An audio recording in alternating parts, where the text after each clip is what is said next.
Hello hello. Phone की घंटी बजती है। सालू ने रोना बंद कर फ़ोन उठाया। दूसरी तरफ फ़ोन पर उसकी मम्मी थी। हेलो। हाँ मम्मी, बताइए, आप कैसी हैं? मैं ठीक हूँ। तू बता, तेरी आवाज़ से तुम मुझे सही नहीं लग रही हो। नहीं मम्मी, मैं ठीक हूँ। बता, मुझे क्या बात है? तू ठीक तो है? मम्मी की तरफ से प्यार से बात करने पर सालू अपने आप को रोक नहीं पाई और वह फिर रोने लगी और कहा, मम्मी, आज फिर मयंक से मेरी लड़ाई हुई और वह गुस्से में घर से बाहर निकल गया। लड़ाई हुई? किस बात पर? बात तो कुछ नहीं थी, बस वह जब देखो अपने फ़ोन या लैपटॉप में लगा रहता है। बस इसी बात पर मैंने कुछ ज़्यादा बोल दिया और बहस हो गई। बेटा, मुझे बता, तुझे किसी चीज़ की कमी है क्या? इतनी छोटी बात पर कोई बहस करता है क्या? नहीं माँ, मैंने देखा है मयंक बड़े प्यार से तेरी ज़रूरतों का ख्याल रखता है। अब तुझे तो शिकायत है, उसे प्यार से समझा। बहस करने से या बात को बढ़ाने से कोई फ़ायदा नहीं है। अगर आपस में मतभेद है तो उसे मतभेद मत बनने दे।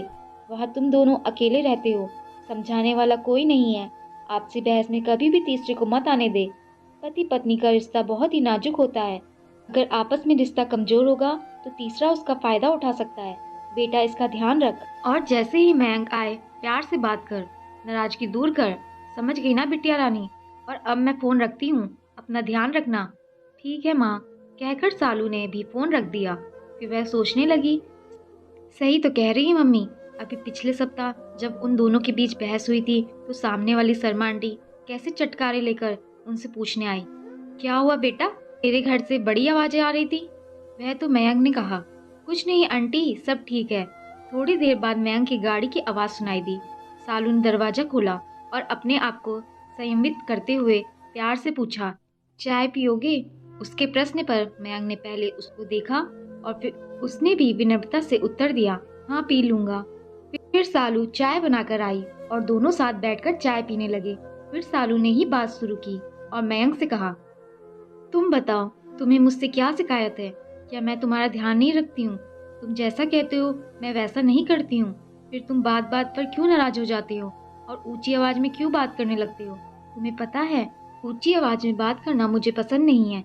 जब मैं तुम्हारा ख्याल रखती हूँ, तुम्हारी भावनाओं को समझती हूँ, तो तुम्हें भी तो इतना समझना चाहिए। मयंक ने कहा, नहीं, मुझे तुमसे कोई शिकायत नहीं है। तुम मेरा पूरा ध्यान रखती हो, लेकिन मैं मानता हूँ कि जब मुझे गुस्सा आता है तो मेरी आवाज़ थोड़ी तेज हो जाती है। तुम उस समय थोड़ा चुप हो जाया करो। अगर तुम भी मेरी बातों का जवाब देने लगती हो तो मेरा गुस्सा और ज़्यादा बढ़ जाता है और फिर मैं अपने आप को संयमित नहीं रख पाता हूँ। इसके अलावा और बताओ, मुझसे तुम्हारी क्या शिकायत है?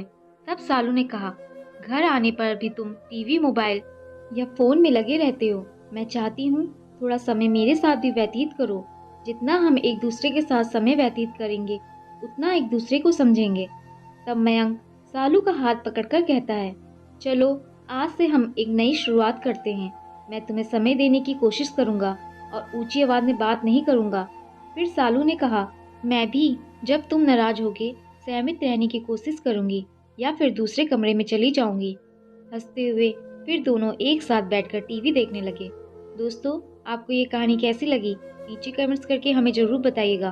अगर आपको ये कहानी पसंद आई हो तो अपने दोस्तों के साथ ज़रूर शेयर करें और ऐसी ही प्यारी कहानियाँ सुनने के लिए हमारे चैनल को सब्सक्राइब करके बेल आइकन को ऑल पे सेट करना ना भूलें। धन्यवाद।